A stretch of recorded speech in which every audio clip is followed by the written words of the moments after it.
sebenarnya harus nggak ada korelasinya sih dari yang kemarin. Itu tema baru. Aku malah main HP mas. Ah, enggak, ini ada yang ngejapri. Iya, komentarnya Mas Fufu gimana mengenai cari aman?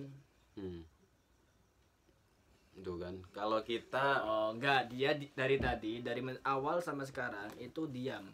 Itu sikapnya diam, berarti dia cari aman. biar yang nampak baik-baik saja. Iya, gitu. nah itu dia berarti dia mempraktekkan dengan sebuah sikap. Karena ini waktu kita take video emang sangat berpengaruh. Sekarang waktu sudah menunjukkan jam 12.40.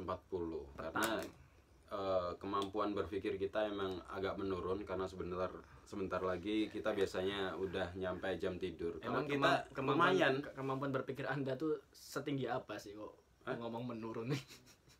Nah, itu masalahnya di situ.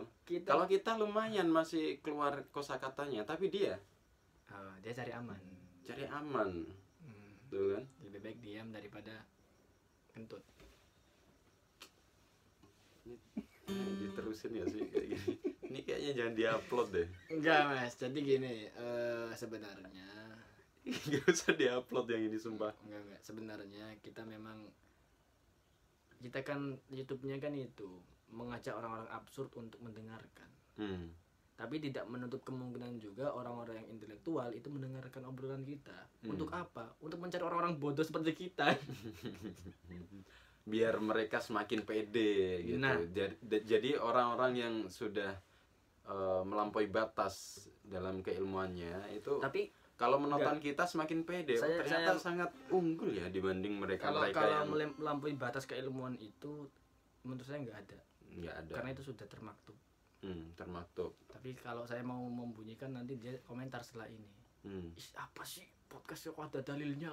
Oh ya, coba kalau ada dalilnya. Kalau seumpama emang disuruh ngeluarin dalilnya apa coba? Saya sudah menangkap salah satu dalil ini. Sebelum Anda mengeluarkan dalil, dia sudah skeptis duluan. Oh iya, ya ada kemungkinan kayak gitu sih. Apa sih ini podcastnya ngasih nasihat Iya. Tapi kita akan menyentuh segmen yang suka tentang ini ya. Tadi kan ada yang ngantuk ya. Ya udah disebutkan mas dalilnya mas. Nanti aja lah. Kalau ada yang peduli. Iya. Ngantuk Aurek sumpah. Iya, ya kita tutup podcast pada malam hari ini. Jadi bahwasannya pesannya turun cuy, anjay. Aku ngantuk. Ini gak semangat loh, yang bisa nonton males gue. Saya gak ada penonton. Iya bener gak ada penonton. No. Ada, tetap ada. Jadi kita berpesan bahwasanya manusia di dunia ini memang semuanya tuh harus menuntut ilmu dari kandungan sampai liang lahat. Betul kan ya? Iya. Tapi jangan sampai ketika kita mencari ilmu justru itu akan meninggikan rasa kebanggaan kita terhadap diri kita sendiri. Sebenarnya mencari ilmu itu tidak semenjak kita dilahirkan terus sampai kita meninggal dunia gitu. Tapi enggak, sebenarnya itu dari ibu pun mempengaruhi buah hati yang akan dihasilkan kelak gitu. Makanya cari istri yang itu merupakan madrasah untuk anak-anak kita nanti. Makanya kalau saya pernah membaca sebuah riset bahwasanya orang-orang Israel kenapa mereka dianggap cerdas dalam berhitung gitu. Kenapa? Mau tahu kan? Iya. Jadi menurut yang saya baca itu orang-orang Israel, sang ibu kalau sedang hamil itu mereka murojaah. Kitab Taurat. Bukan kitab Taurat. Murojaahnya berhitung. Oh, gitu loh. Nanti itu akan berpengaruh ke janin yang masih dalam kandungan itu. Oke. Jadi nanti ketika mereka sudah dewasa, sudah duduk dalam bangku sekolahan, mereka itu akan mempelajari suatu hal yang sebenarnya dia udah pernah kenal waktu di janin, di alam rahim ya. Di alam rahim. Itu menurutmu gimana? Kalau menurut saya itu harus melakukan sebuah percobaan. Enggak, itu sudah riset, sudah dicoba. Nah iya, saya nggak bisa. Perlu perbandingan doang itu. Enggak, iya makanya perbandingan. Oke, kita kasih perbandingan. Kalau dalam Islam ada juga. Itu dari Iran. Ada anak kecil namanya Muhammad Tabatabai pokoknya. Iya, Muhammad Marganya Tabatabai. Tabatabai. Iya. Yaitu Sekarang udah dewasa orangnya. udah dewasa banget, dia mendapatkan gelar doktor honoris causa di London tahun berapa itu. Tapi itu kontroversi loh, itu Qurannya versi Utsmani atau itu Quran mana itu kan? Ya itu nggak penting, yang pingin saya bandingkan kan Metodenya. bukan metode, efek yang dihasilkan itu loh. Iya. Jadi menurut yang saya baca dari buku yang sangat inspiratif itu, sang ibu dengan sang ayah ketika sudah disahkan untuk menjadi suami istri, itu mereka bernazar bahwasanya nanti setelah nikah kita harus janjian untuk berlomba-lomba menghafal Al-Quran gitu. Dan itu dihatamkan selama 6 tahun gitu. Dan dalam masa 6 tahun ini ada suatu masa di mana sang ibu mengandung anak yaitu Tabatabai tadi. Hasilnya kayak apa? Yaitu udah hafal Quran, kemudian paham terjemahnya menurut bahasa ibu, yang mana itu bahasa Iran waktu itu. Dan itu kalau dia dites dulu ketika mau dikasih gelar doktor honoris causa, itu sangat unik dia. Disebutkan ayat secara random gitu kan. Kemudian dia itu berpikir sejenak. Terus matanya kayak searching gitu loh. Puter-muter gitu. Tapi setelah itu ketemu jawabannya sekaligus terjemahnya. Gila gak kayak gitu? Nggak gila lah. Waras. Enggak, ini maksudnya dalam arti lain, bukan gila yang beneran. Iya. Al-jununu kan fununu. Tapi gitu. saya juga itu tertarik mas. Emang itu sebuah konsep pernikahan itu memang harus dikonsep sebelum kita menikah. Nah, makanya. Jadi kalau dalam hal PDKT kalian sebelum menikah itu kalian melalui proses-proses yang tidak sesuai dengan nilai-nilai sosial, nilai-nilai agama, itu nanti saya yakin akan berpengaruh Ya, dengan jelas, buah hati yang akan dihasilkan kelak gitu. jelas berpengaruh. Kalau kita menikah hanya dasar cinta, maka ya akan yang lahir cinta. Yang lahir anak. Yang anak kan dicintai. Oh gitu. Iya. Apalagi anaknya lahir Ya, dinamakan cinta maksudku gitu. gini, jadi nggak hanya karena cinta sih ya. Apa sih? Nggak hanya. Jadi Geli, Pak. walaupun aku belum menikah, jadi punya pandangan bahwasanya kita Harus melakukan percobaan. bukan Oh. harus ngomong baik-baik, mau dibawa kemana Boy, ini kayaknya curhat ini, curhat. kehidupan nantinya. Maksudnya Saya tahu harus betul. kita harus memiliki sebuah program. Jadi rumah tangga itu harus diprogram sebaik mungkin, yang program kerja gitu ya maksudnya. Menurut anggaran dasar dan aturan rumah tangga. Nah, dan sekali lagi semuanya harus kembali ke Allah. Jadi Iya. kan kita kan sebagai imam kan harus menjaga anak dan keluargamu dari api neraka kan, menjaga dirimu. Apa itu menjaga dalilnya? dirimu, keluargamu dari api neraka. Apa itu dalilnya Itu coba? nanti dimarahin sama kameramen. Iya. Di podcast tuh dalil.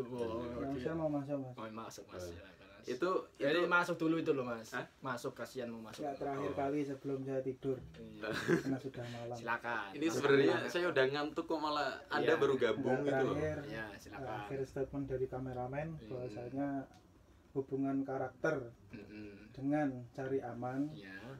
itu adalah, kalau menurut saya pribadi, secara personal manusia itu dilahirkan dalam satu lingkungan yang berbeda-beda. Dari tadi gelap ya, gini loh. Iya. Ini kan Ada cakep.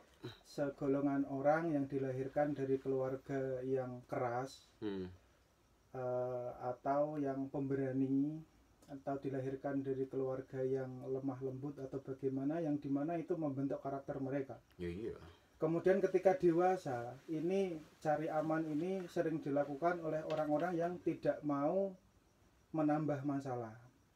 Meskipun Menarik ini. itu masih dalam porsi dikatakan baik seperti itu loh. Jadi cari aman itu menurut saya pribadi tetap baik. Tetap pada porsi kebaikan tersebut, tetapi dia ini dia adzan. Ini HP gua. Iya. Sorry. Jadi Ini waktu menunjukkan tuh Iya. tahajud. Udah.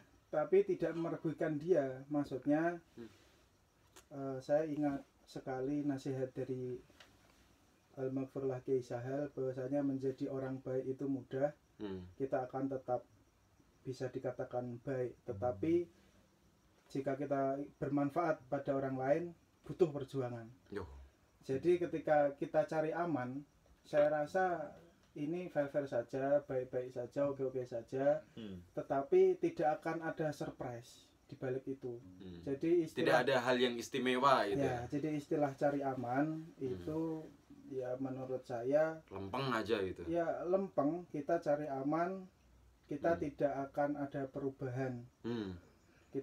Orang-orang yang cari aman tidak mau mengambil langkah yang nanti itu baik atau buruk, dia nggak berani ambil.